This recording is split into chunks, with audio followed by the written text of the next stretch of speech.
Assalamualaikum warahmatullahi wabarakatuh.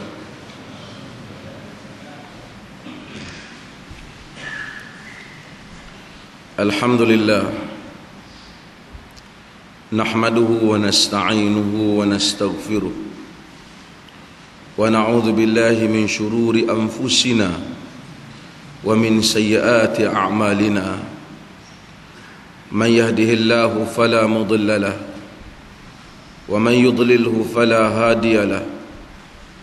Ashhadu an la ilaha illallah wahdahu la sharika lahu wa ashhadu anna Muhammadan abduhu wa rasuluhu, amma ba'd.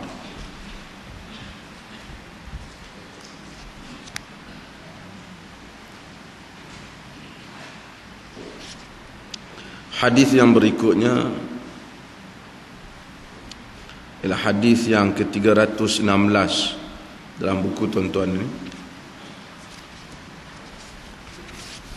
muka surat 244. Babu la yankihu mutallaqatahu thalathan hatta tankiha zawjan ghairah.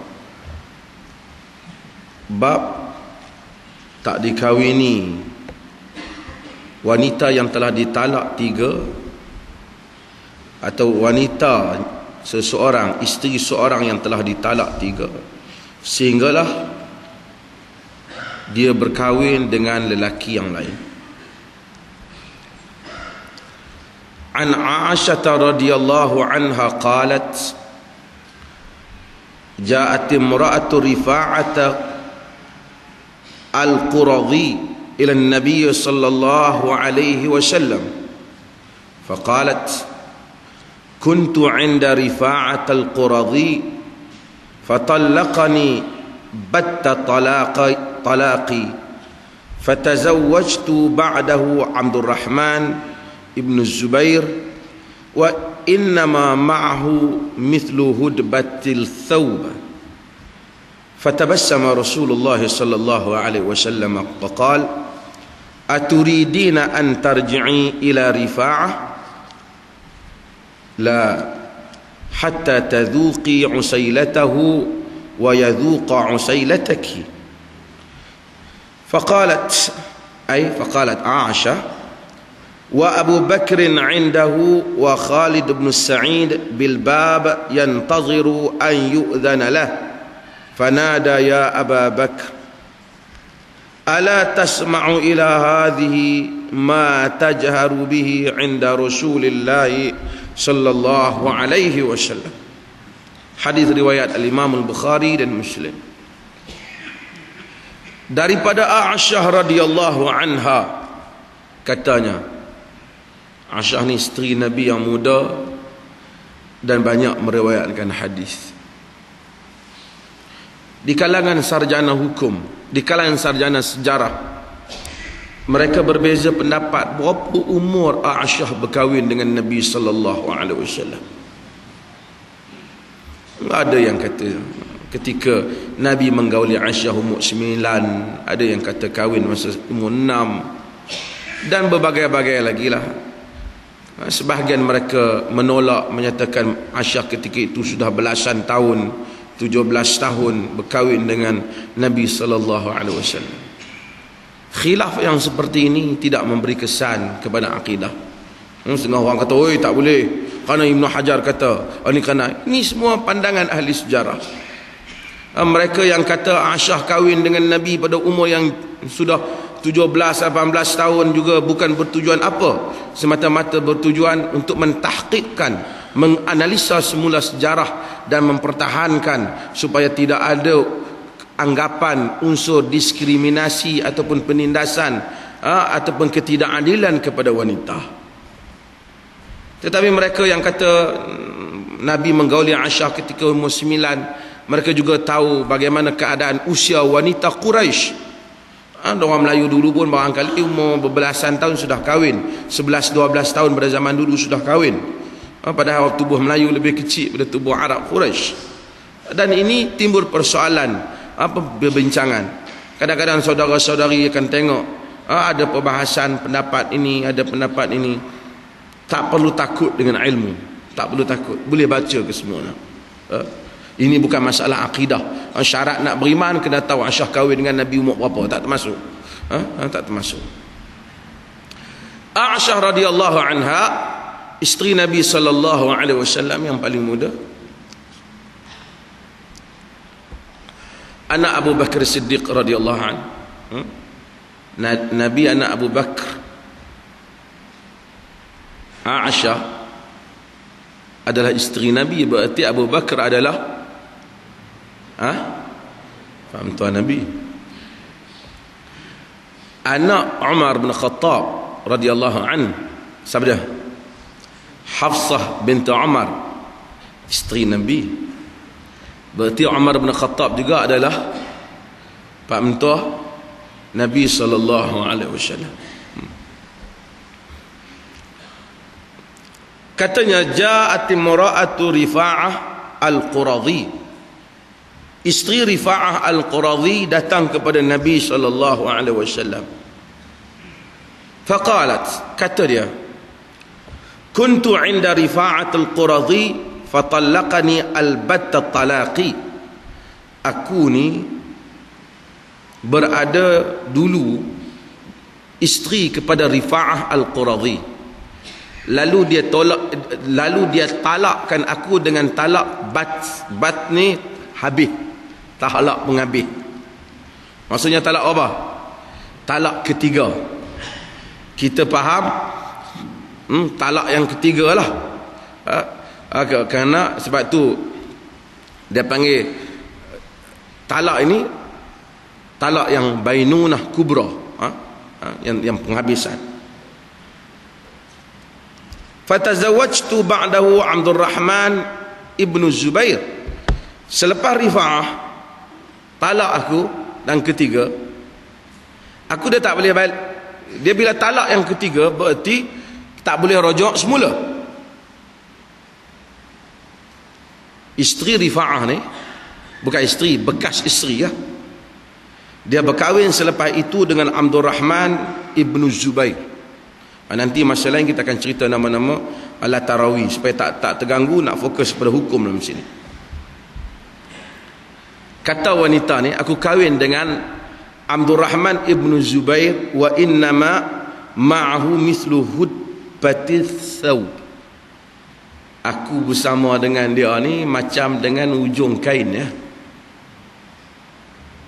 Maksudnya dia ni lemah, tak mampu melakukan hubungan seks. Ujung kain tu kan longlai.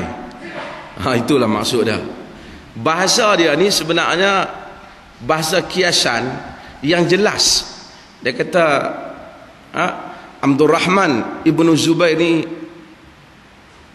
alat dia tu macam dengan ujung kain ni. Tak boleh buat apa. Fatabassama Rasulullah sallallahu alaihi wasallam. Nabi senyum. Nabi tak kata hang ni cakap mengarut. Nabi senyum. Hakikat pun dia cakap. Dan ini kaedah orang yang mendengar fatwa. Bila orang dengar fatwa, hendaklah dia didengar supaya orang boleh confident nak tanya dia. Kan dia sembunyikan banyak benda, orang bagi fatwa lain jadi hukumnya. Dia kata ustaz kata tak boleh, Ustaz Nur kata boleh. Dia cerita barangkali mungkin ustaz tu sendiri berbeza, tapi kadang-kadang boleh jadi dia cerita tak habis. Kita pasal apa hang tak bahak bagi habis? Saya segan lah nak abang bagi habis. Kalau segan, hukum dia jadi pun segan lah kan? Tak timbullah hukum yang sebenar. Fatabassama Rasulullah sallallahu alaihi wasallam. Nabi senyum. Waqal, dan Nabi kata, aturidina an tarji'i ila Rifa'ah? Hang teringin nak balik ke Rifa'ah ke? Maksud nak balik ke suami awal ke? Iaitu Rifa'ah al-Quradhi, suami dia hak talak 3 hari tu ni. Dia tak ada jawab. Nabi kata, la, tak boleh. hatta tadhuqi usailatahu wa yazuqa usailataki, sehingga dia mengacapi madu kecilmu dan engkau mengacapi madu kecilnya. Maksudnya sehingga kamu melakukan hubungan seks baru boleh. Tapi masalahnya nak laku macam mana? Dia ni macam ujung kain. Nanti kita akan bahaskan hadis ni. Faqalat, kata Aisyah. Ni sebenarnya kuliah ni 18 XL ni.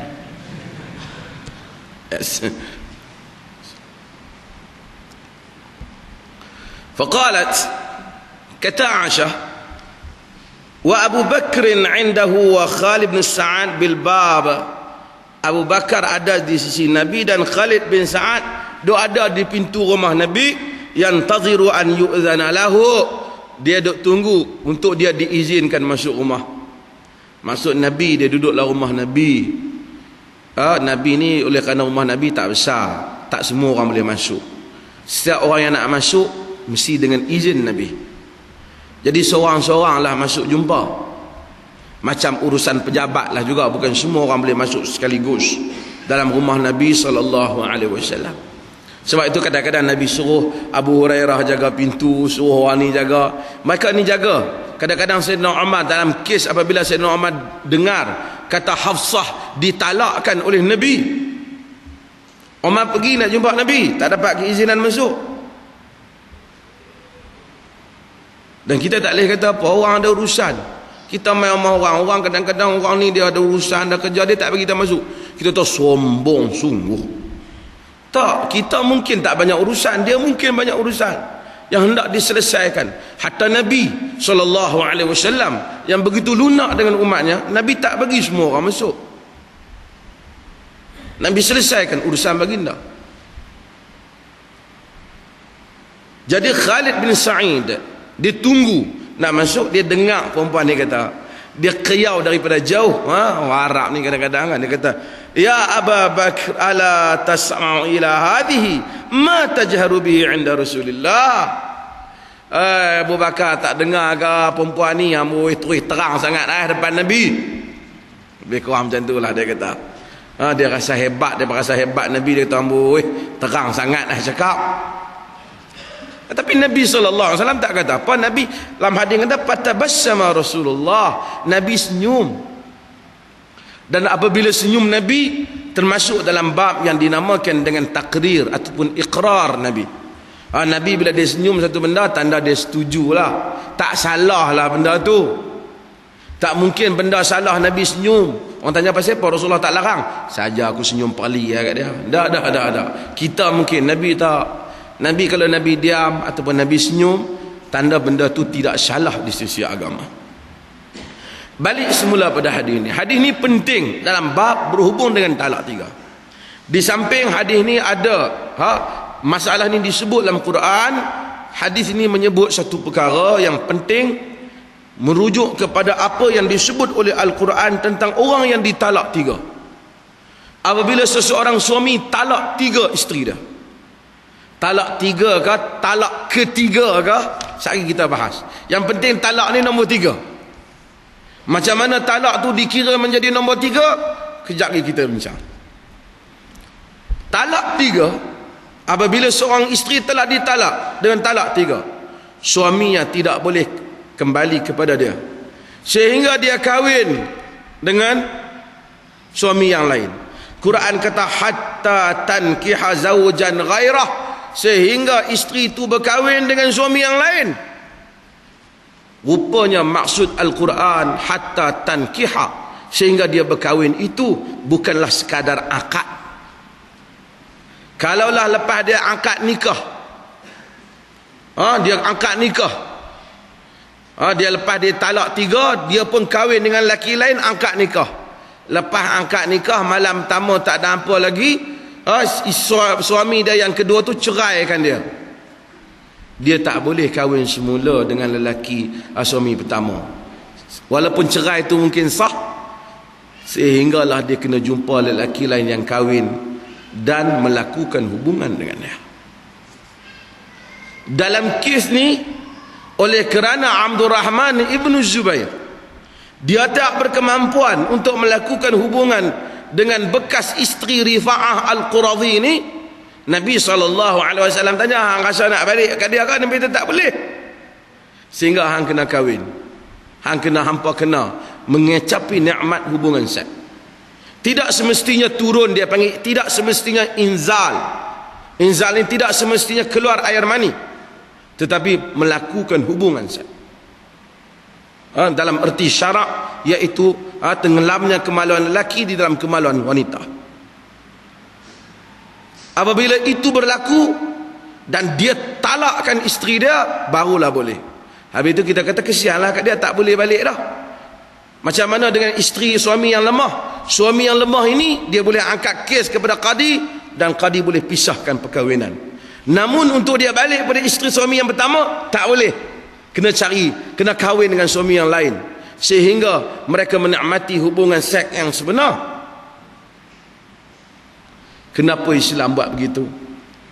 Islam denda talak 3. Allah Subhanahu wa taala bagi kahwin at-talaqu marratan. Talak tak ada kali. Larang talak bid'i. Larang talak sampai hentam 3 pun Tuhan larang. Nabi suruh, Nabi larang, ajar supaya talak satu-satu. Lepas talak yang pertama ada tempoh iddah, supaya fikir molek, fikir elok. Macam mana masalah? Bila dah bercerai ni boleh hidup ke? Tak teringat ke? Dah sekali dah talak dah, dia tak jalan juga, pi balik rujuk, dia bubuh talak lagi sekali, bagi lagi peluang lagi sekali. Lepas pada tu dia talak juga, habis main nombor 3, dia teringat nak patah balik pula dah. Kita tak, dia tak boleh patah balik pun dah, dia kena kahwin dengan orang lain loh. Kahwin pun tak boleh, sehinggalah dia menikmati hubungan. Selepas dia menikmati hubungan, sehinggalah dia diceraikan suaminya, kalau suami dia ceraikan. Dan dia tak boleh pula duk pi kata baik hang cerai dia bekas bini aku orang tahu. Tak boleh, dia bekas ya, tapi dia bini kawan dia yang sah, tak boleh masuk campur. Jika kita baca, saya sebut dalam buku ayahku, Hamka sebut inilah perangai buruk golongan pengurusan agama di Indonesia dahulu. Apabila ada isteri yang ditalak 3, maka isteri itu pun teringin nak patah balik kat suami dia, suami dia pun teringin nak balik kepada isteri dia, maka dia angkat, Tok Qadi ni buat akad nikah dengan mana-mana lelaki yang tak apa-apa. Lepas angkat nikah, dia suruh masuk ke dalam bilik dan buat hubungan seks, bayar ke lelaki ni. Lepas daripada tu, lelaki hak tak sanggup ni akan cerai lah tu juga, kemudian dia akan tunggu iddah, lepas pada tu dia baru akan kahwin semula. Dan ini ditentang oleh golongan pembaharuan yang bangkit di Indonesia ketika itu. Penyalah golongan guna cuba helah dengan masalah agama. Kalau betul dia nak balik, dia mesti lalu denda ni. Allah bagi peluang talak ini, kemudian dia mensia-siakan hadis ni. Dan kita tengok dalam hadis ni, Khalid bin Sa'id hormat kat Nabi SAW. Kita tengok dalam hadis ni. Dan kemudian dia rasa Abu Bakar tak patutlah orang perempuan cakap terang kat Nabi tu. Tapi Nabi senyum saja, menunjukkan apabila nak tanya soalan wanita sekalipun, dia kena tanya dengan jelas dan tak ada masalah. Kita akan tengok dalam hadis Ummu Salamah juga bagaimana seorang wanita Ansar mari kepada Nabi SAW tanya, ya Rasulullah, idza ihtalamatil mar'a hal 'alaiha al-ghusl? Wahai Rasulullah, jika perempuan bermimpi, adakah dia wajib mandi? Nabi SAW kata, na'am idza ra'atil ma, ya, jika dia melihat air, maksud jika dia nampak kesan air mani pada pakaiannya, maka wajib ia mandi. Jika tak nampak setakat mimpi saja, tak wajib, kata Nabi SAW. Ada perempuan hajat tanya Nabi macam mana cara mandi haid dan macam mana cuci darah. Nabi ajar macam mana guna kapas, guna pewangi, semua Nabi ajar. Ummu Salamah tarik dia, kata jangan tanya Nabi lain kali, mari tanya aku, malu aku dengar. Tapi Aisyah memuji wanita-wanita Ansar kerana mereka tak malu bila nak belajar agama dengan Nabi, maka tanya Nabi SAW. Islamlah agama yang membuka peluang pengajian kepada wanita sebelum agama lain. Bila mari Islam, tiba-tiba setengah negeri seperti di Afghanistan, wanita dikurung oleh suaminya dalam bilik. Bila suami keluar pergi mana-mana, walaupun baguslah rakyat Afghanistan disudut nak lawan Rusia, tapi mereka punya jumud kepada masalah, sehingga mereka tak benarkan isteri mereka keluar. Isteri mereka yang bercadur menutup wajah itu seakan bagaikan wanita di zaman kelam, yang tidak ada peluang belajar, yang tak boleh belajar melainkan di rumah saja. Di rumah tu pun kalau suami aja. Dulu orang Melayu sebelum datang gerakan pembaharuan yang dituduh sebagai kaum muda dan Wahabi, Syekh Al-Hadi dituduh sebagai khalifah Wahabi pada zaman dia. Tapi kalau Syekh Al-Hadi tak datang, wanita kena duduk cerok dapur lah. Wanita kena duduk cerok dapur. Tak boleh belajar kerana orang perempuan ini dia anggap wanita yang baik ialah wanita yang tak keluar di rumah dia dan duduk di cerok dapur. Nabi SAW memang sebut dalam hadis tentang salat yang afdal bagi wanita ialah di rumahnya, fi baitiha, di rumah dia. Tetapi pada zaman Nabi sebut itu, di mana ilmu bertebaran, para sahabat radhiyallahu anhum ajma'in apabila hadir ke kuliah, balik ajar isteri mereka, isteri mereka alim, isteri mereka alim, isteri mereka alimah, dapat ilmu, muta'allimah, penuntut ilmu. Tapi kalau kita terus sebahagian mereka kuat pegang balik kepada dia kata wanita kena duduk di rumah, dia kata afdal solat wanita di rumah, benar. Tetapi jika dia asyik solat di rumah sementara suami pula tak mengajar, dia jahil hukum hakam syarak, dia tak keluar, maka maksud Nabi SAW tak tercapai. Mesti dilihat kepada perubahan zaman, perubahan keadaan. Walaupun hadis menyebut demikian, tetapi hadis itu mempunyai situasi yang tersendiri. Bagaimana zaman ini jika semua wanita duduk di rumah dan tidak keluar menuntut ilmu? Mereka keluar ke rata-rata.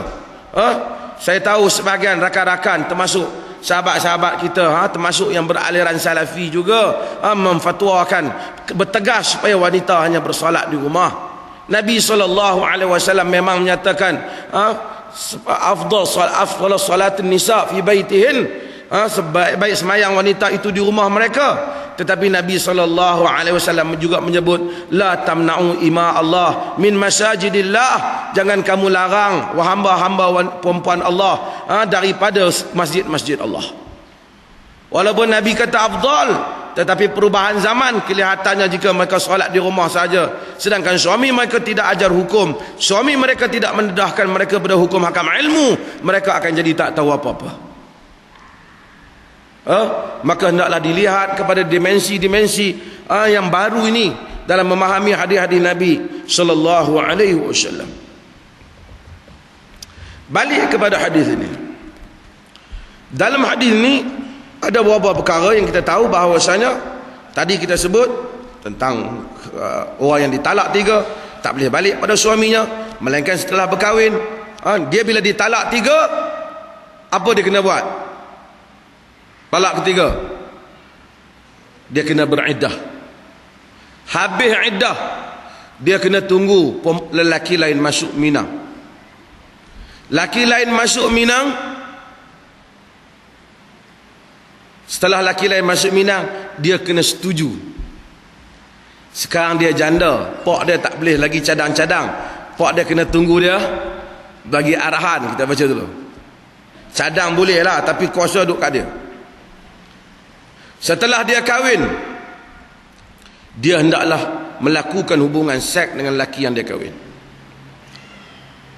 Jika lelaki itu menceraikannya, jika cerai, dan orang tak boleh paksa dia cerai, isteri dia, jika lelaki itu menceraikannya, kalau dia cerai pertama baru talak satu. Kalaulah suami yang nombor apa, yang pertama duk idam, orang panggil gila apa, gila talak. Gila talak kat bekas janda dia, duk idam. Dia kata, dia dengar kata si mak tu dah cerai dah bekas bini aku. Dekat-dekat nak habis iddah, dia rujuk balik. Tak boleh buat apa. Pasal dia ada lagi berapa? Ada lagi berapa? Ada lagi 2. Duk tunggu pula bila mak ni nak cerai. 3 tahun lagi baru dia cerai. Eloklah bini dia dan tua. Kalaulah dikatakan dia cerai dan dia tak rujuk, apabila habis tempoh iddah, maka isteri dia bebas. Ketika itu isteri dia, bekas isteri dia itu berhak menerima sesiapa saja yang datang meminang. Katakanlah balik datang semula suami yang nombor 1 tu, datanglah bawa berderai-derai, Assalamualaikum, ada rombongan datang dengan anak-anak hak dulu punya. Rombongan apa ni? Nak main Minang bekas apa? Bekas isteri dia. Bila dia datang Minang, kalau lepas dia kata bagi duit belanja semua, bekas isteri dia kata, saya menolak peminangan ini, dia tak boleh buat apa. Pasal hak isteri dia, pasal mereka sudah tidak ada apa-apa hubungan. Tetapi kalau sekiranya dia cerai, kalaulah suami dia yang kedua tadi, setelah tamat tempoh iddah, dia tak rojok-rojok, terputus hubungan rumah tangga, boleh tak suami yang nombor 2 tadi masuk Minang? Boleh atau tidak? Boleh atau tidak, tuan-tuan? Oh, tuan-tuan, boleh atau tidak? Boleh. Sebab dia tadi cerai talak 1. Talak 1 tidak memerlukan untuk dia berkahwin dengan orang lain. Maksudnya jika kita ceraikan isteri kita, habis tempoh iddah pun kita tak rojok-rojok lagi, maka terpisah kita dengan isteri kita. Boleh tak kita nak nak semula isteri kita, setelah 2 tahun, setahun fikir, aku nak kena balik hari itu juga. Isteri kita pula tak kahwin dengan siapa lagi. Boleh tak kita minang dia semula? Boleh. Sebab kita hanya talak dia dengan talak 1. Sementara kes isteri Rifa'ah ni dia talak dengan talak 3. Ni tuan-tuan, walaupun tuan-tuan tahu, tapi sebahagian tuan-tuan kena ajak anak-anak tuan-tuan yang mungkin tak tahu. Setelah mendengar kuliah ni, habaq kat Jabat Agama, tak payah sijil, saya sign.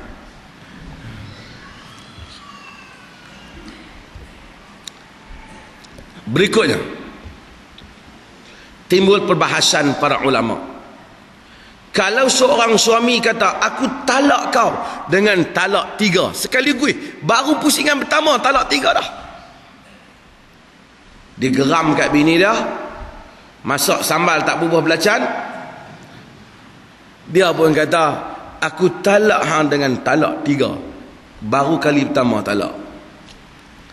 Berapa talak ni jatuh? Berapa talak ni jatuh?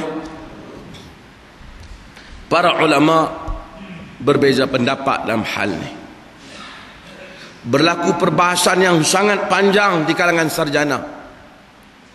Sebenarnya isu ini bukan isu besar, hanyalah isu kecil dalam masalah fiqh.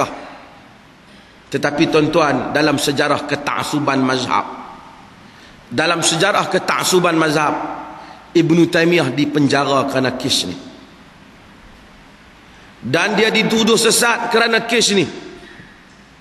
Anak murid dia anak murid dia Ibnu Qayyim yang menyokong kes ni, dan Ibnu Katsir yang menyokong kes ni juga menerima balanya pada zaman tersebut hanya kerana menyokong kes di mana Ibnu Taimiyah menyatakan talak 3 pusingan pertama jatuh 1. Sebabnya kenapa? Fanatik mazhab.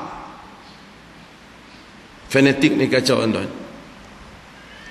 Dunia ni kena dedah masyarakat ni kepada perbahasan ilmu. Kita mari kuliah di Dewan Ibnu Qayyim ni, kita bukan ajak suruh tuan-tuan mesti fanatik tak. Kita suruh tuan-tuan dengar semua.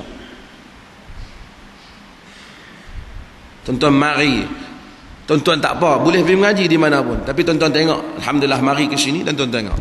Kita tak akan cerca, maki-maki ni kita tak buat. Kita akan bentangkan pemikiran itu bersama semua pihak, dan kita akan beritahu hatta musuh yang kita tak setuju apa dalil dia, kita beritahu, dan kita akan beritahu apa dalil kita untuk menjawab dalil dia. Dan kita iktiraf bahawasanya ada perkara manusia boleh berbeza. Tapi biasa kadang-kadang orang emosi.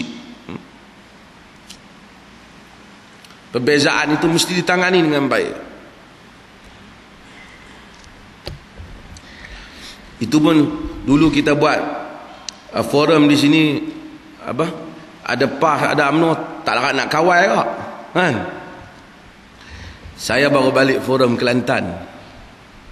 Saya yang berhormat ni Amar, Datuk Nakhai,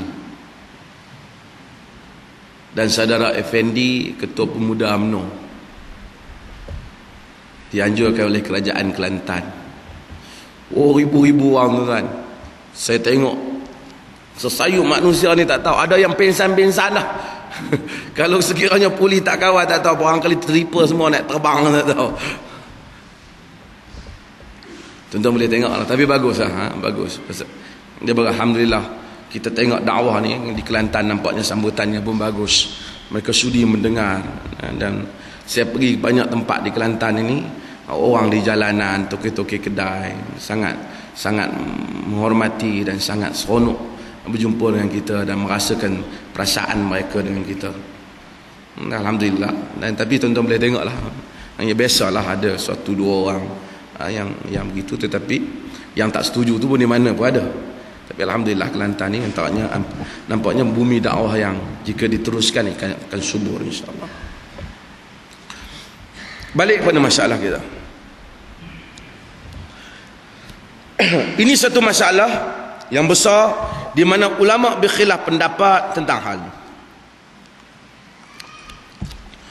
Majoriti ulama, jumhur para ulama dan jumhur sahabat, jumhur para ulama dan juga ramai di kalangan sahabat juga yang berpendapat, ramai juga, bukan paling ramai, tapi ada juga di kalangan para sahabat, terutama Umar bin Khattab radhiyallahu anhu, mengamalkan berpendapat talak 3 jatuh 1. Talak 3 jatuh 3. Kalau dia sebut 2 jatuh 2. Maksudnya kalau dia kahwin kali pertama dia talak isteri dia, kata aku talak hang dengan talak 3, jatuh 3. Kalau dia kata kat bini dia aku talak hang 1 juta, jatuh berapa? Jatuh 1 juta. Aku talak hang 1 juta, jatuh berapa? Kita tanya dia maksud hang 1 juta apa? 1 juta tu 1 kata. Kalau dia kata 1 juta tu 3 lah kata. 3 lah. Okey, ulama bahas. Di kalangan mereka menyatakan bahawasanya talak 3 jatuh 3. Ni ramai, terutama dalam mazhab Syafi'i. Dan juga mazhab Ahmad pun ada yang mendapat demikian. Sebahagian pendapat dalam Abu Hanifah, dalam mazhab Abu Hanifah juga demikian.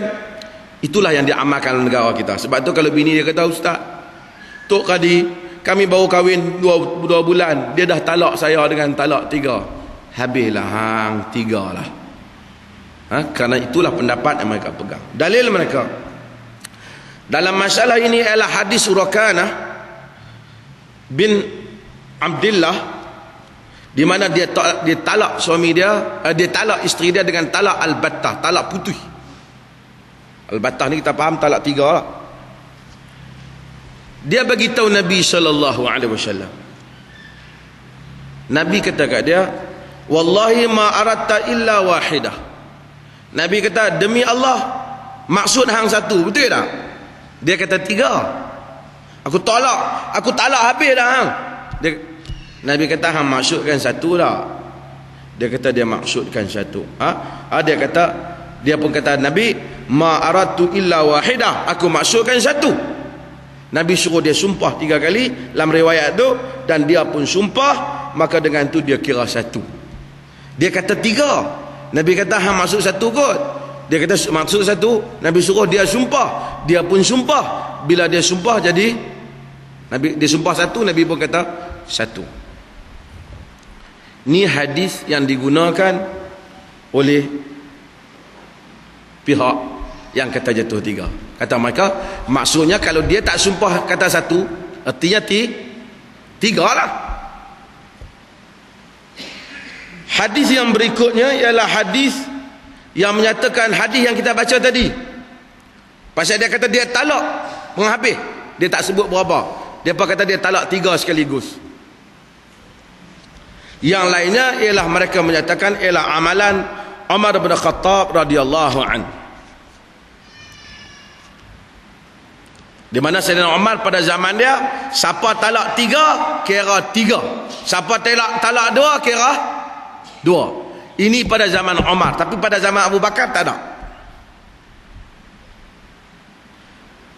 Pendapat yang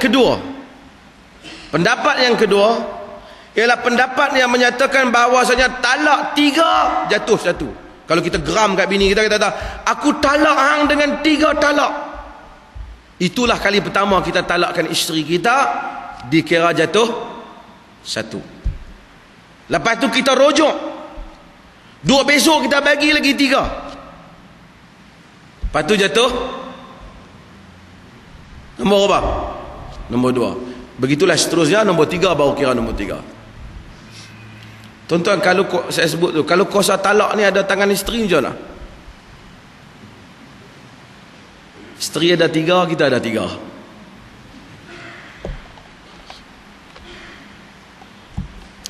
Orang perempuan ni bagus sebenarnya. Tetapi suami talak ni penting. Sekarang ada tuntutan di barat. Dia kata tak adil Islam kuasa talak duduk di tangan suami. Kuasa talak patut duduk sama di tangan isteri. Kita kata kuasa talak duduk tangan suami. Sebab suami bila dia talak isteri, dia akan menanggung risikonya. Dialah nak kena bayar iddah, dialah nak bagi nafkah anak-anak, dia semua. Dan masa nak minang pun dia yang bayar mahar.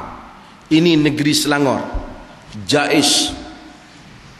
Sedap sebut nama Jais, lama tak sebut.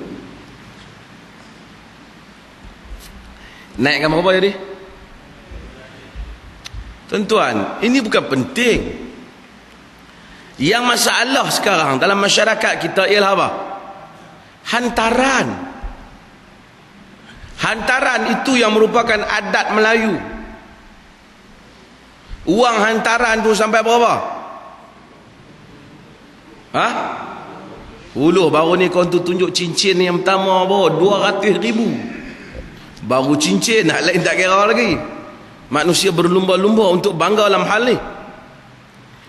Kita kata mas kahwin tak apalah, bagilah 5,000 pun, 3,000, 4,000 ikut perempuan lah. Hantaran tak payah. Kerana mas kahwin itu milik dia, bagi mas kahwin tu. Ni dia naik apa? Naik sampai 300. Lepas tu kahwin dengan mas kahwin sebanyak 300 tunai. Tengok-tengok hantaran berapa? Puluh ribu. Yang orang tak mampu kahwin tu bukan kerana mas kahwin, kerana hantaran. Dia kata mas kahwin macam biasalah, macam mak dia dulu 88 kata. Mak dia tahun 57. Tapi tang hantaran tu RM7,530, 3 kupang 2 duit. Hak tu hak tak nak cari tu. Biarlah perempuan tu bersetuju. Kalau dia, dan hak tu lapak dia pasal apa? Pasal apa yang jadi 7 tu? Pasal kami ni kebau tak ada lagi. Lembu tak ada lagi. Tang tu lah dia kira lembu 2,000, kenuri, catering 3,000, campur-campur semua. Hantaran dia 7,000. Pasal apa? Nak cover dia punya kenuri. Bukan duit tu balik kepada isteri. Duit tu balik pada keluarga. Tak betul tu. Jadi tuan-tuan hak mai mengaji sini, biarlah yang tinggal hanyalah mas kahwin. Habis tu nak buat kenduri macam mana? Buatlah kenduri laksa, bihun goreng, apa-apa yang ada lah. Dia kata, adakah, isu orang tanya pula, adakah sah kahwin seorang yang tidak sembelih lembu? Dia ingat lembu nak menikah.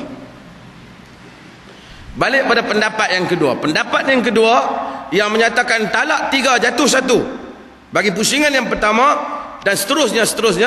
Kalau kedua jatuh kedua, 3 jatuh ketiga, iaitulah Abu Musa al-Ash'ari, Ibnu Abbas, Abdullah bin Mas'ud, Ali, Abdul Rahman bin Auf, dan Az-Zubair ibn al-Awwam, dan juga daripada Tawus, Jabir dan seumpamanya.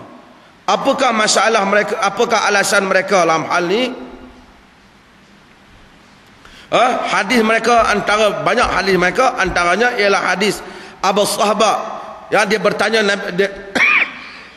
dia bertanya Ibnu Abbas, alam ta'lam anna thalatha kanat tuj'al wahidatan ala ahdi Rasulillah wa Abu Bakrin wa fi sadri min imaratil Umar. Dia tanya, wahai Ibnu Abbas, engkau tahu tak bahawa asalnya talak 3 dikira 1 pada zaman Nabi, pada zaman Abu Bakar, dan pada awal pemerintahan Sayyidina Umar? Kata Ibnu Abbas, na'am, ya.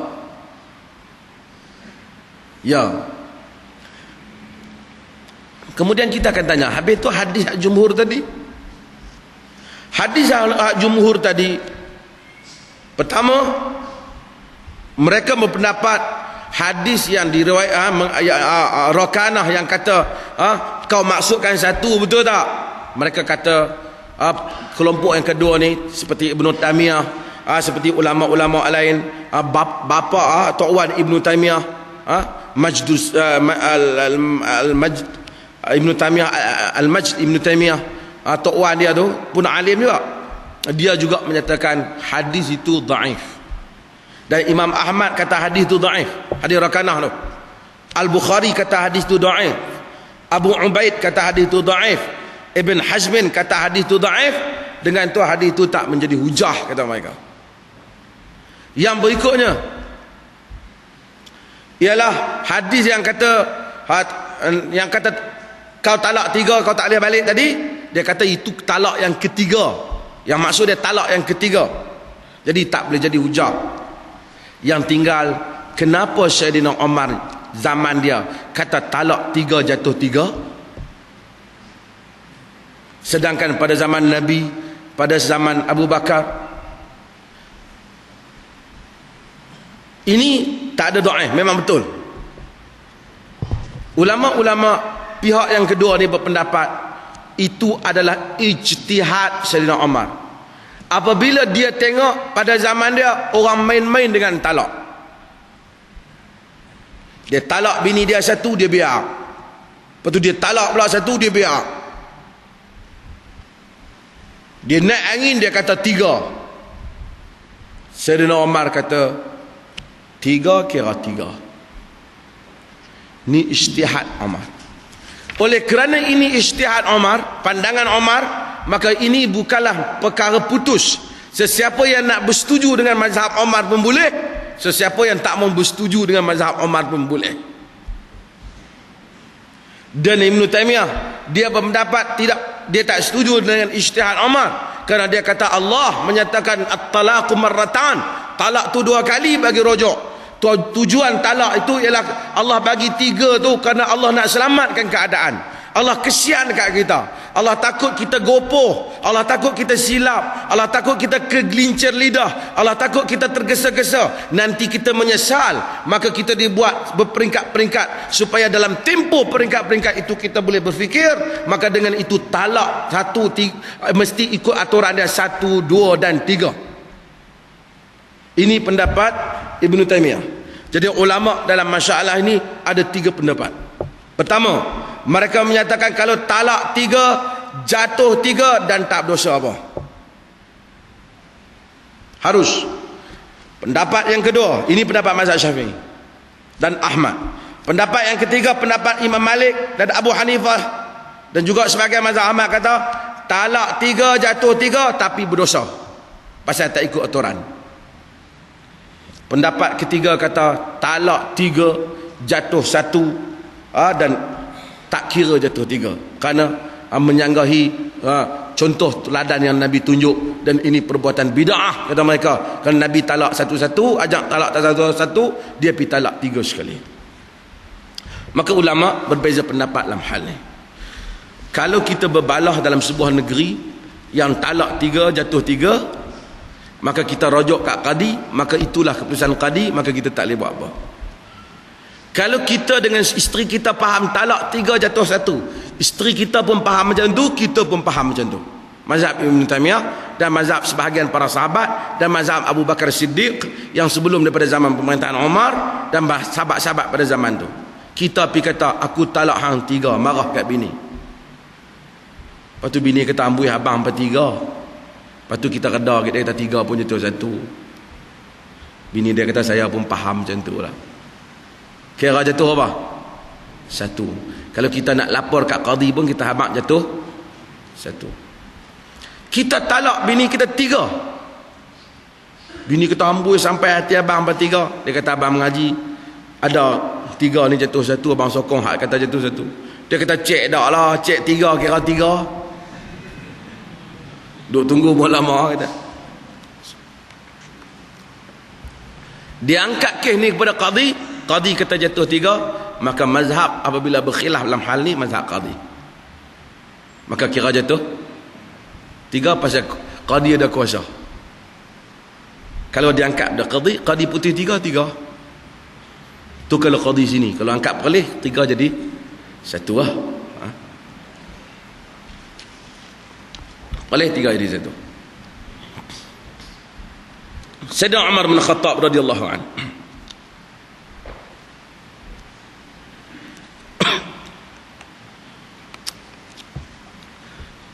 Tuan-tuan hadirin dan hadirat yang dirahmati Allah Ta'ala, Sayyidina Umar, kita akan tengok dia mempunyai pandangan yang tersendiri dalam beberapa perkara.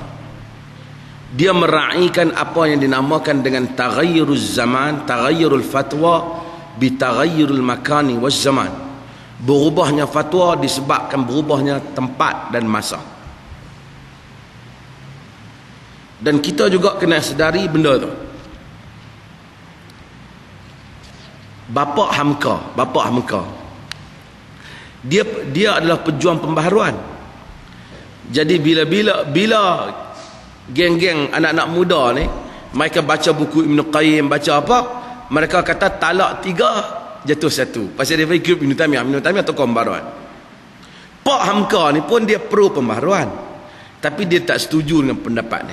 Dia kata Omar bagi fatwa 3 jatuh 3 tu pasal nak mengatasi lelaki-lelaki yang tak bertanggungjawab. Zaman Omar banyak tak bertanggungjawab, zaman ni lagi banyak, aku pun kira 3 jatuh 3. Itu terpulang pada hak qadi. Sebab itu kadang-kadang ada hadis ni, ada hadis yang menujuk kepada dimensi tertentu. Nabi SAW ihtajama Nabi SAW fi ra'si wa huwa muhrim min waja' kana bihi. Nabi ni dia berbekam umpamanya. Contoh dalam hadis Nabi SAW, Nabi ni dia berbekam dalam hadis Bukhari sebab sakit kepala.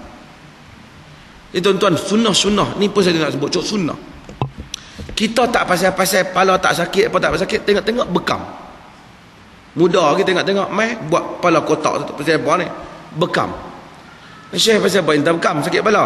Tak ada saja sunnah pergi bekam. Tak sunnah anda.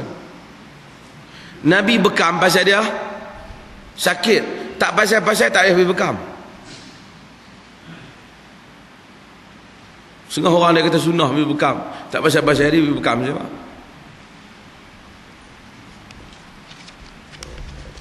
Demikian dalam hadis Nabi SAW. Nabi satu hari datang orang muda pada Nabi, kita sebut dulu. Kata, ya Rasulullah, uqabbilu wa ana sha'im. Wahai Rasulullah, aku cium sedangkan aku berpuasa. Nabi qala la. Nabi kata tak. Faja'a syaikhun faqala uqabbilu wa ana sha'im. Kemudian mai orang tua dia kata, Rasulullah, aku cium kemudian sedangkan aku puasa. Nabi kata na'am. Fanadhara ba'duna ila ba'. Kami pun tengok antara satu sama lain. Pasal apa kat lelaki tu Nabi kata hak muda, Nabi kata tak. Kat orang tua Nabi kata ya. Rasulullah sallallahu alaihi wasallam kata, laqad alimtu lima nadhara ba'dukum ila ba'. Inna syaikha yamliku nafsah. Nabi kata aku tahu hampa tengok antara satu sama lain, tapi hak orang tua tadi dia menguasai dirinya. Maka orang yang mengeluarkan fatwa kadang-kadang juga hendaklah melihat kepada keadaan orang yang diberi fatwa itu. Fatwa pada orang tua tak sama pada fatwa pada orang muda. Bukan semua keadaan, kadang-kala berdasarkan keperluan tertentu. Ini yang menyebabkan yang Nabi jawab soalan berbeza-beza. Sebab tu Nabi melarang iddikhar, menyimpan daging korban lebih daripada 3 hari. Mai tahun berikutnya sahabat pun tak berani simpan lebih dah 3 hari. Lepas tu Nabi kata innama nahaitukum min ajli dafa.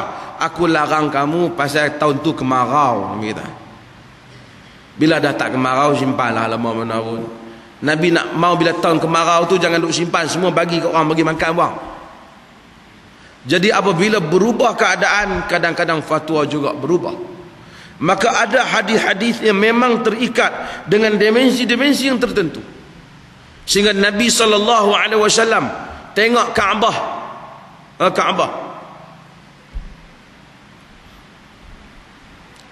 Kaabah tu Nabi kata, karena Nabi kata ke Aisyah, laula hadathata qaumaki bil kufr la naqattul bait summa labanaitu ala asasi Ibrahim. Jikalau tidak kerana kaummu itu wahai Aisyah baru masuk Islam, nescaya aku pecahkan Kaabah, aku buat macam mana Nabi Ibrahim buat.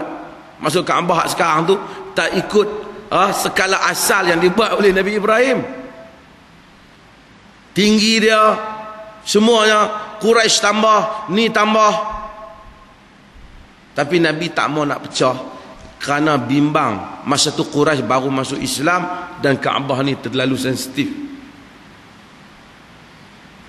Sebab tu Albani dia ada pendapat, dia kata ikut-ikut sekarang ni maksud hak Nabi tu boleh buat dah.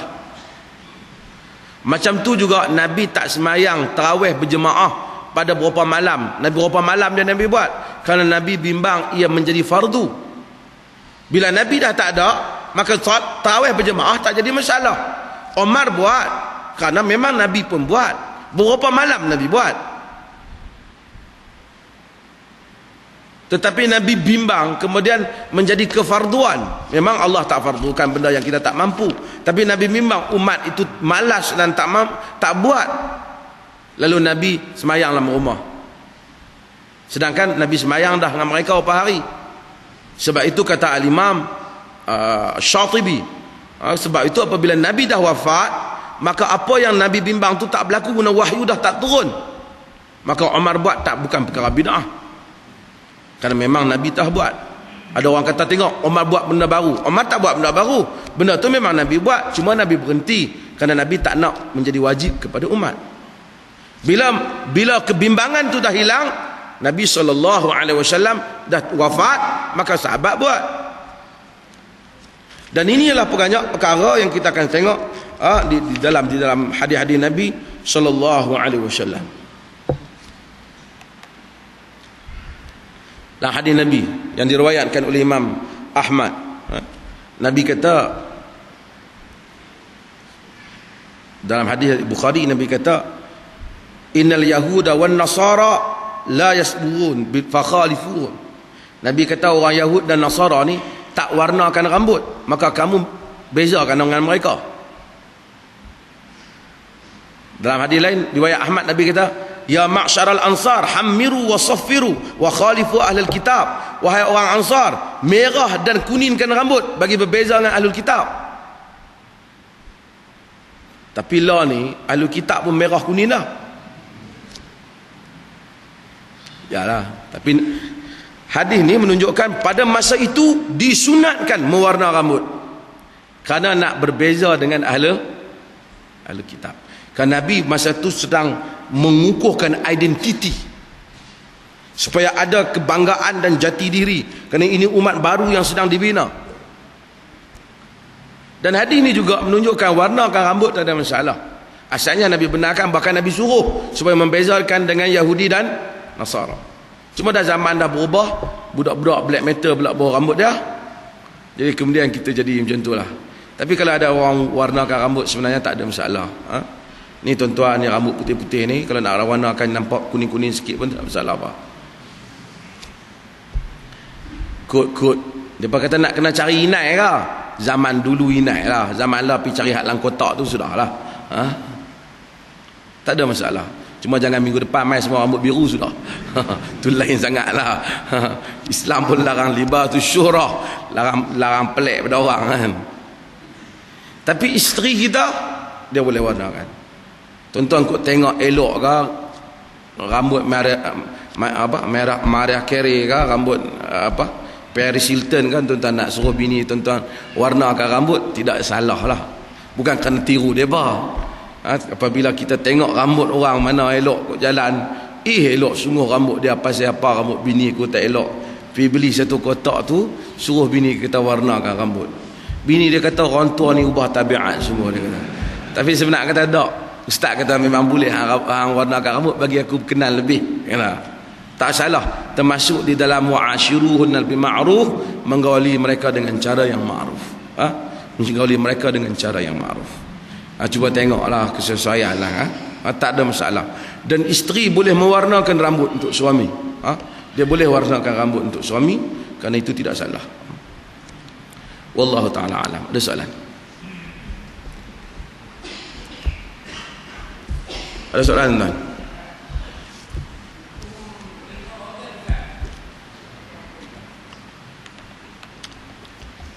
Seseorang boleh derma organ untuk kepentingan manusia yang lain dengan syarat mendapat persetujuan daripada dia dan kaum keluarga dia lah. Dia boleh derma organnya. Ini telah dikeluarkan fatwa. Jika semua orang tak dermakan organ dia, maka tidak akan berlakulah perkembangan sains, ataupun tak akan berlakulah juga untuk manfaat orang lain. Tubuh kita dah habis. Dah habis lah. Ada soalan? Ya.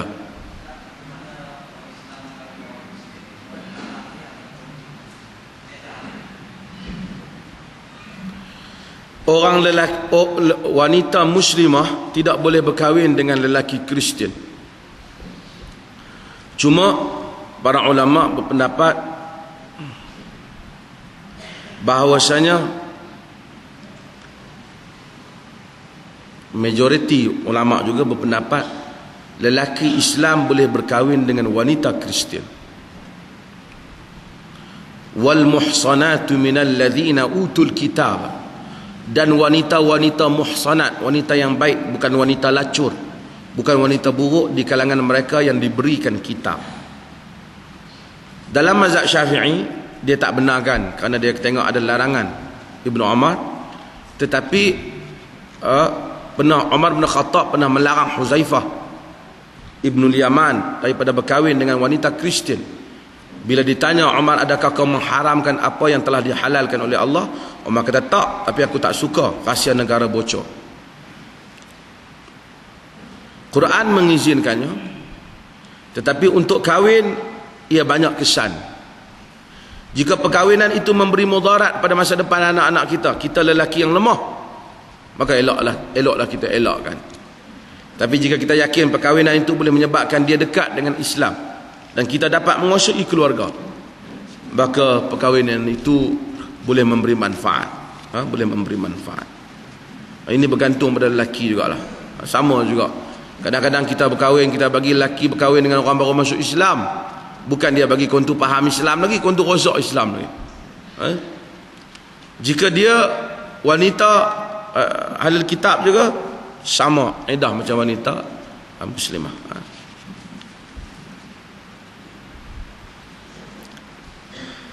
Tuan-tuan, insurans, tuan-tuan sekarang kita ada sistem takaful. Tuan-tuan pakai sistem takaful lah, jangan pakai insurans. Karena insurans ini ada beberapa perkara, dulu kita dah sebut lah. Walaupun Mustafa Zarqa memberikan pandangan tersendiri, tetapi majoriti para ulama melihat insurans ini yang berlaku ni ada beberapa unsur. Pertama, dia ada unsur qimar, dia ada unsur judi, di mana apabila kita letakkan wang 3,000, maka wang itu salah satu. Jika kita tak accident, dia untung. Jika kita accident, kita untung, dia rugi. Dia macam judi, macam pertaruhan. Dia pun dah harap kita tak accident, kita pun kalau boleh biarlah kita accident, jangan dia dapat terbang 3,000 tu. Kemudian dia riba. Dia riba. Kita beri sikit, kita harapkan dengan pulangan yang banyak. Dia semuanya bergantung dengan akad. Karena akad dia begitu. Adapun takaful, kita beri, kita harapkan tolong menolong. Kita letakkan duit dalam tabung ni, umpamanya seorang RM10, kita janji mana-mana siapa yang susahan, kita bagi duit ni kepada dia. Itu kita takaful, tolong menolong antara satu sama lain. Dan kita bagi itu di atas dasar tabarruk, derma, di atas derma. Sebab tu dia bagi wang peruntukan derma sebahagiannya dia bagi kepada untuk mudharabah. Sebab tu dalam takaful kita dapat balik, yang mana bukan bahagian derma tu kita boleh dapat balik. Dalam insurans kita burn, kita habis begitu.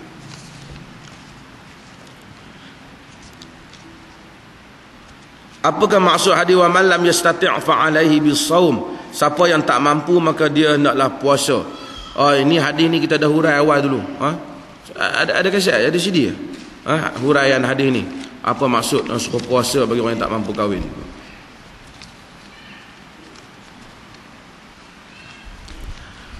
Adakah boleh berbekam semasa berpuasa? Boleh berbekam semasa berpuasa. Ihtajama Nabi sallallahu alaihi wasallam wa huwa shaim. Dalam riwayat shaim muhrim, Nabi berbekam sedangkan baginda itu berpuasa dan berihram. Boleh berbekam.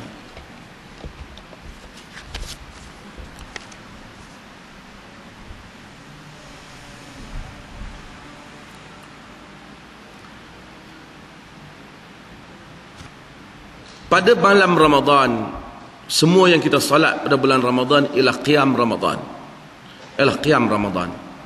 Salatlah sebanyak mana seorang tu nak salat. Pada malamnya dinamakan tahajud ke apa, kita menghidupkan Ramadan. Ulama-ulama ni dia khilaf yang mana tarawih, yang mana qiyam seumpamanya.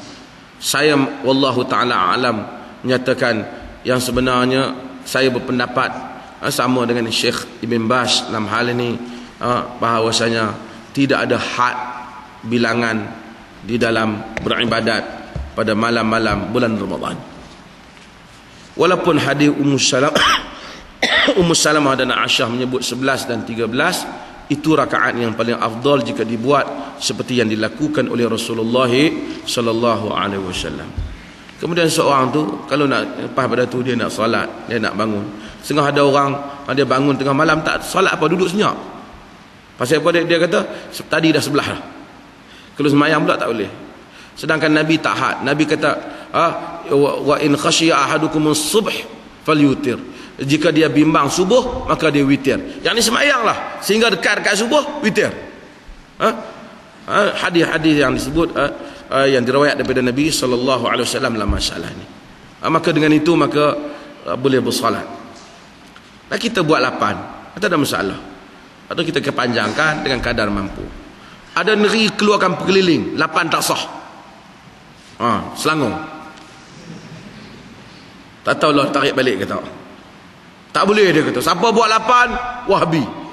Tak pasal-pasal pekerja kilang tu. Kadang-kadang subuh pun tak mayang. Mayang 8 kerana nak makan tarawih ya. Jadi Wahabi. Tak pasal-pasal. Fanatik tuan-tuan. Inilah bahaya puak-puak ahbas tuan-tuan. Ahbas tuan-tuan rujuk artikel saya tentang ahbas. Ahbas ni puak fanatik. Yang kerja dia kapir orang. Siapa beza dengan dia kapir. Puak ni masuk. Dan jika tuan-tuan tengok ada pegawai yang terlibat Hatta Mahfuz yang banyak cakap tu, dia asalnya daripada Arqam. Daripada Arqam. Dan ada yang jawab, saya tanya apa nama Naim Asmadi Naim ataupun doktor apa di UM yang jawab ni, juga daripada Arqam. Semua ni yang bangkit ni Usama Muhammadi daripada Arqam. Daripada Arqam, daripada tarekat. Dia bukan dari Arqam, daripada tarekat. Daripada Tal 7. Itu silap. Semuanya yang bangkit ni ialah aliran tarekat bangkit. Cumanya mereka ni kata mereka ahlu sunnah. Wallahu a'lam. Ada soalan ni?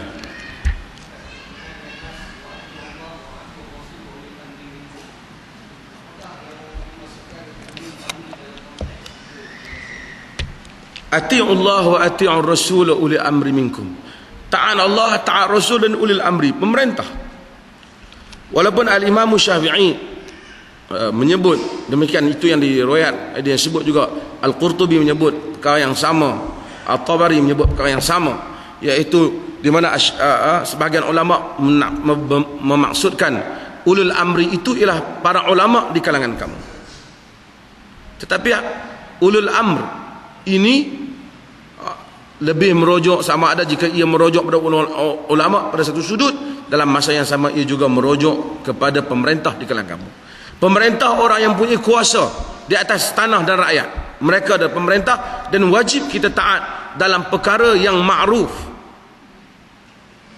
Alal mar'i muslim as-sam'u wa ta'ah ma lam yu'mar bi ma'siyatin. Fa idza umira bi ma'siyatin la sam'ata wa la ta'ah. Di atas individu muslim wajib dengar dan taat selagi tak menyuruh pada maksiat. Bila dia suruh pada maksiat, tidak dengar dan tidak ada taat. Tidak ada dengar dan taat. Dia suruh pakai dia suruh patuh lampu, patuh apa yang mana memberi keselamatan pada rakyat, wajib kita patuh. Kadang-kadang kita langgar, ya salah, dosa di sudut siasah kita berdosa. Orang kata kita hanya taat pada pemerintah yang buat 100% Islam. Tuan-tuan bagi tahu saya, mana pemerintah yang buat 100% Islam? Bagi tahu kat mana? Melainkan kepada pemerintahan Nabi dan Khulafa ar-Rasyidin dan Umar bin Abdul Aziz. Juga Muawiyah bin Abi Sufyan.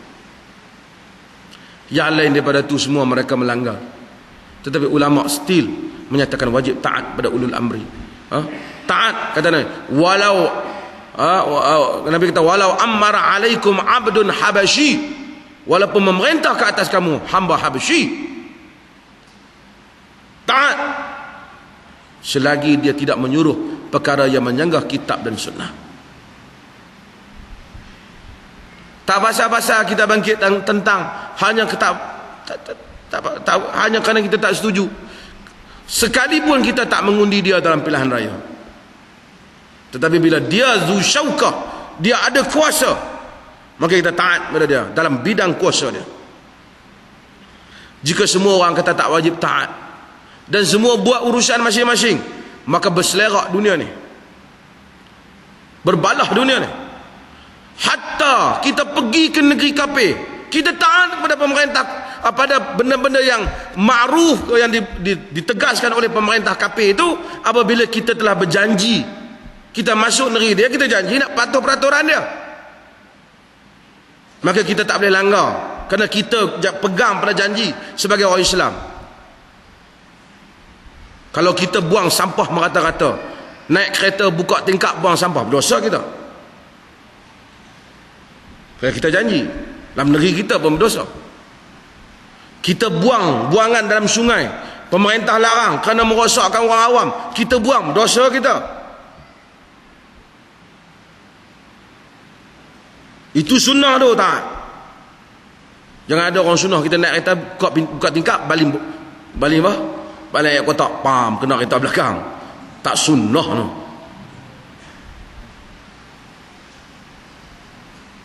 Disiplinlah malahan. Bila dia menyuruh pada mungkar, kita tak taat.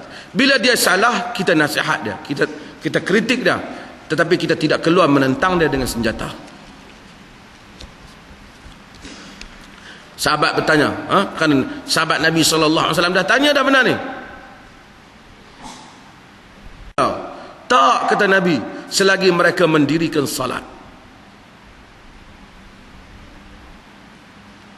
Sebab itu ahlu sunnah, Imam Ahmad dan imam-imam yang lain, mereka diuji, tetapi mereka tidak keluar membawa senjata memerangi pemerintah yang masih lagi muslim. Mereka mengkritik, mereka menasihati, mereka membantah, ya, tapi menumpahkan darah tidak. Walaupun di kalangan para ulama ada yang berpendapat jika pemerintah fasik boleh dipecat. Bila pemerintah mengubah perkara penting dalam Islam boleh dipecat, tapi mereka mensyaratkan hendaklah tidak boleh menyebabkan tumpah darah.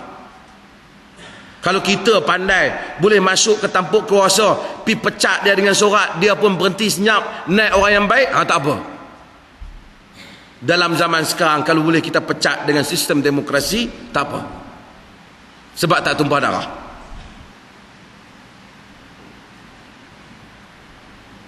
Tapi kalau menyebabkan tumpah darah, tak boleh.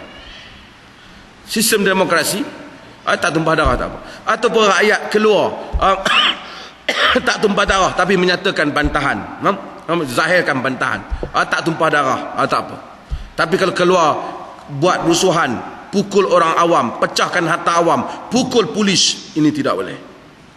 Kalau kita keluar ramai-ramai bantah dalam satu perkara, orang berimpun menyatakan tak setuju, memberi isyarat pada pemerintah, dan pemerintah pun menarik diri, yang tidak menyebabkan tumpah darah umat Islam, maka tidak mengapa.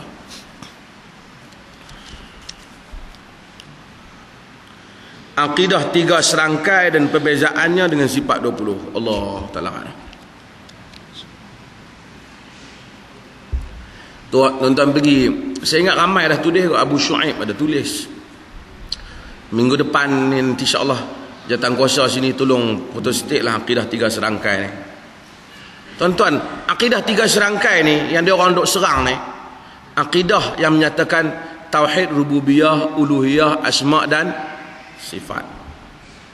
Tauhid rububiyah bermaksud mempercayai kewujudan Tuhan dan segala kekuasaannya.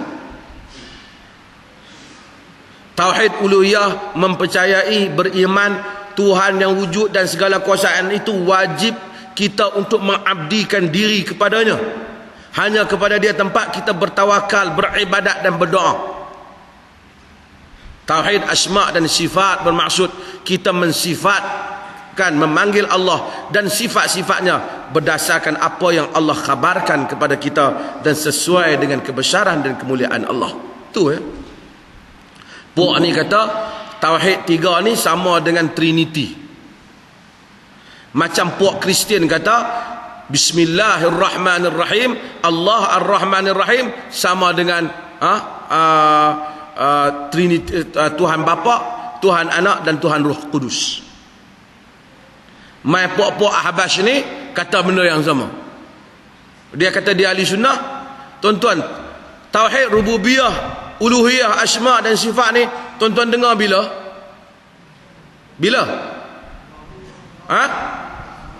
Sejak sekolah lah. Hak generasi baru ni itulah buku sekolah ya. Dia kata buku sekolah tu sesat, bahkan kufur. Itulah pengajian semua akidah dalam dunia Islam, sesat dan kufur. Tuan-tuan, kalau setakat dok kata tak apa tepat, tu cerita lain, sesat dengan kufur. Tu kata puak Ahbash ni masuk dalam kepala habis. Termasuk Mahfuz Hak Jais pun kata sesat tauhid 3 ni juga. Dia kata pada zaman Nabi tak ada. Nak tanya dia sifat 20 ni mula bila? Ada kita dengar hadis Nabi, bila orang masuk Islam, Nabi kata hendaklah kamu menghafal 20 sifat ni. Pernah dengar?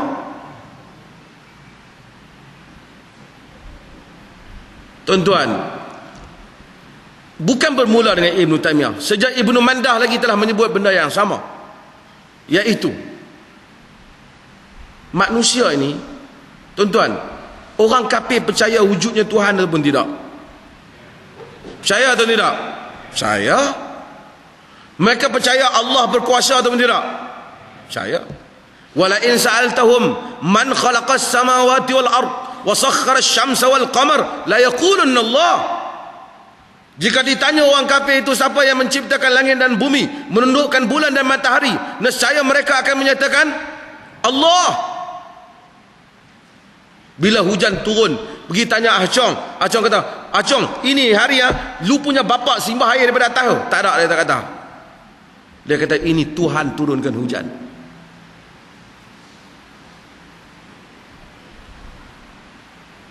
Ulama-ulama ini menyebut bahawasanya pada umumnya manusia percaya tentang kewujudan Tuhan dan kekuasaannya. Pada umumnya, termasuk sebahagian besar di kalangan orang kafir.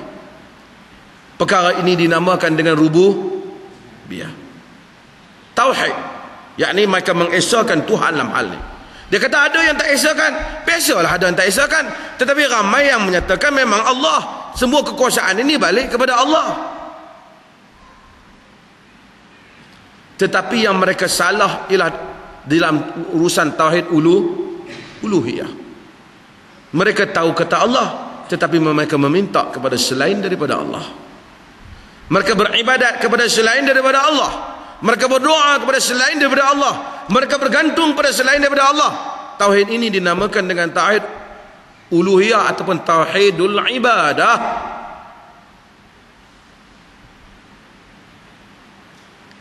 Lepas tu macam mana kita nak kenal Allah Ta'ala? Saya tak pernah tengok Allah Ta'ala. Kok pok-pok tal 7 hak buang TV dalam sungai tu pernah tengok? Saya tak tahu. Saya tak pernah tengok Allah Ta'ala. Tuan-tuan tak pernah tengok Allah Ta'ala. Orang tanya Aisyah, hal ra'a Muhammadun rabbah? Adakah Muhammad melihat Tuhannya? Wallahi qaffa sya'ri bima qult. Wallahi, dia kata, terpacak bulu rumah aku, hang tanya apa ni? Macam mana kita nak kenal Allah Ta'ala? Tak ada jalan melainkan apa yang Allah khabarkan kepada kita melalui kitabnya dan Rasul kabarkan kepada kita melalui sunnah. Maka kita sifatkan nasifuhu subhanahu wa ta'ala kama wasafa nafsahu min ghairi ta'tili wala takyifi wala tamthili wala tashbih. Maka kita mensifatkan Allah Ta'ala macam Allah Ta'ala sifatkan dirinya, dengan kita tidak memandulkan sifat, dengan kita tidak mencerupakan Allah Ta'ala pada orang macam benda lain, dengan kita tidak membagaimanakan Allah Ta'ala itu. Macam mana dia kata, macam itulah kita terima. Dan kita tak mau tahu Allah lebih daripada hak dia bagi tahu. Kita tak mau tamak, kita tak mau tahu lebih. Sebab apa kita tak mau tahu lebih? Sebab kita tahu kita tak boleh tahu dia melainkan dengan apa yang dia bagi tahu. Puak ni kata yang ni akidah Kristian. Yang tanya apa akidah betul macam mana? Akidah betul kena kira 20.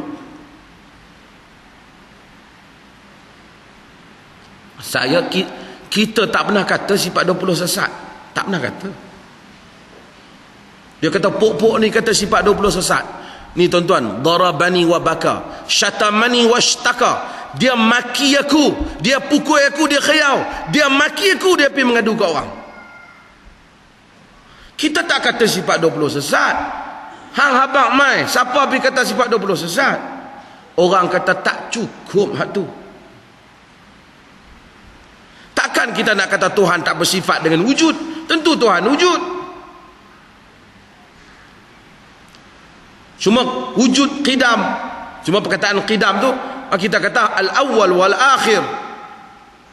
Tak apa dia nak guna qidam. Cuma kita kata qidam ni bahasanya hambar sangat. Kerana Quran kata kal urjunil qadim abaukumul aqdamun, seperti seludang tamar yang qadim. Qadim ni bermaksud sudang yang lama. Jadi perkataan qidam ialah perkataan yang merujuk kepada perkara yang lama yang ada awalnya. Maka al-awwal wal akhir seperti yang mana Allah gunakan lebih tepat.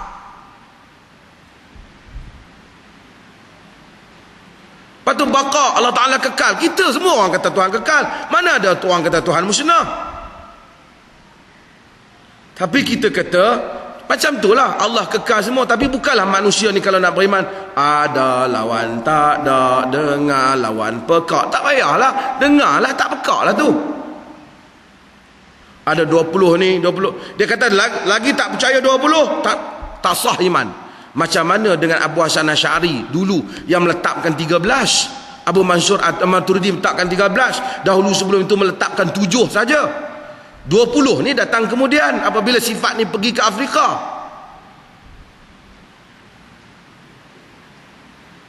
Dan dalam sifat tu 20 tu tak sebut pula Tuhan bersifat penyayang, tapi kita beriman Tuhan penyayang. Kita bukan kata 20 tu bukan sifat Tuhan. Kita kata Allah Ta'ala bersifat dengan semua sifat yang sempurna. 20 tu salah satulah laisa kamisli syai'. Allah Ta'ala mendengar, basiran. Allah Ta'ala melihat. Tentulah dia tak buta. Tapi tak perlulah orang baru masuk Islam Allah itu melihat, lawannya buta. Tak payahlah. Dia dah pederah benda tu juga. 20 ini, 20 yang ni, 40. Satu yang mustahil, 41. Lepas tu buat kira api, buat kira ramai, lepas tu buat rajah tu. Mana mungkin? Pada sebelum sifat 20 ni keluar, dahulu pada zaman Abu Mansur Al-Maturidi, keluarnya 13. Wajib beriman dengan 13 sifat Tuhan.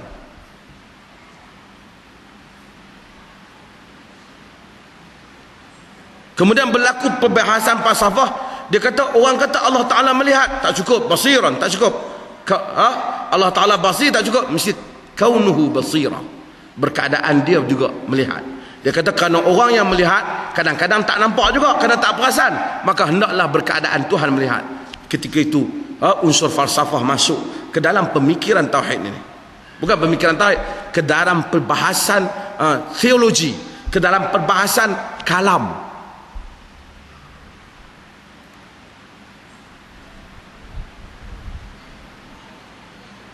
Tuan-tuan, siapa di kalangan tuan-tuan yang tak hafal sifat 20 angkat tangan? Tak apa? Iman sah?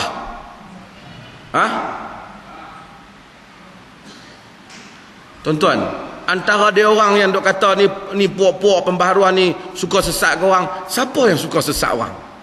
Ikut kaedah dia tu, ramai orang Malaysia sesat no. Kita nak bawa dakwah ini merentasi segala sempadan. Tuan-tuan ni, kita nak pergi dakwah no di pusat-pusat hiburan ni. Kita nak bawa ni budak-budak muda pergi. Kita nak siapkan risalah kita, dan tuan-tuan yang ada di sini kena pergi sama dengan kita. Boleh tuan? InsyaAllah 3 hari. Tak payah 3 hari, 3 jam je, 1 malam. Kita pergi BM, kita pergi mana lagi? InsyaAllah. Boleh tuan? InsyaAllah.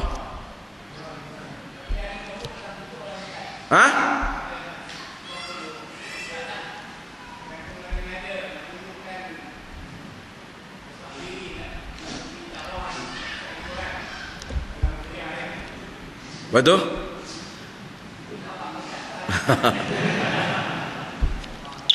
Nonsense.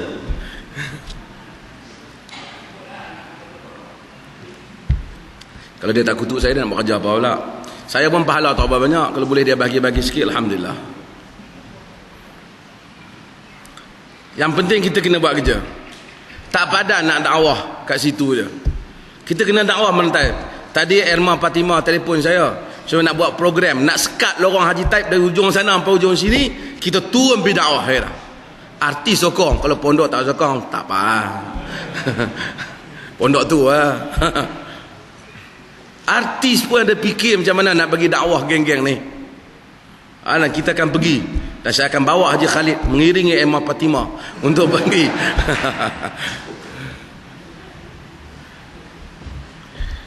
InsyaAllah. Ada soalan?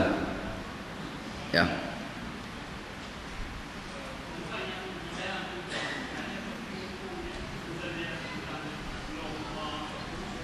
Perempuan yang di dalam iddah, ada berapa jenis iddah?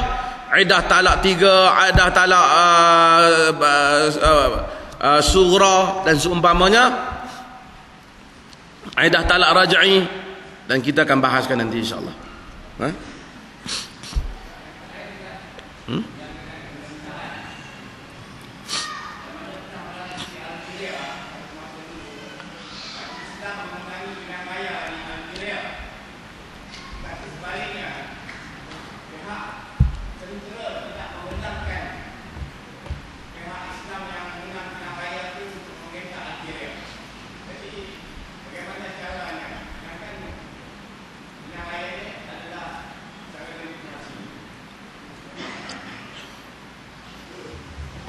Tuan-tuan, pertama kita percaya bahawasanya untuk membolehkan manusia menegakkan Islam dalam masyarakat dan negara bukanlah melalui demokrasi.